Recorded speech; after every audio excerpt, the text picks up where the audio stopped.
Alright, so today we're talking about the Everlast and getting everything set up on an Everlast. When you get an Everlast that has a CPC port, you'll see here, this is the CPC port. It comes out on this end and it plugs into a board that looks like this. Now I have mine disassembled currently, but you'll have this cable attached and affixed here.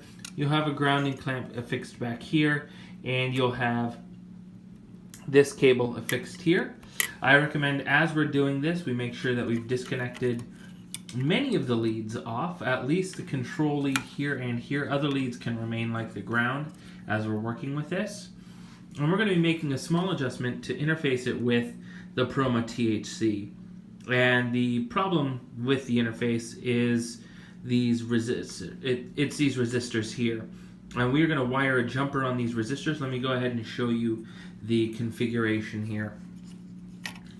I currently a very poor soldering job, but a clear explanation of where the jumper is ran. And you'll be able to look at the back side of your piece here and notice this. I believe, if I recall correctly, this is jumping what essentially is R5. So if we look here, we have a list of resistors. R5 is a resistor we're currently jumping. If you notice, it is the second one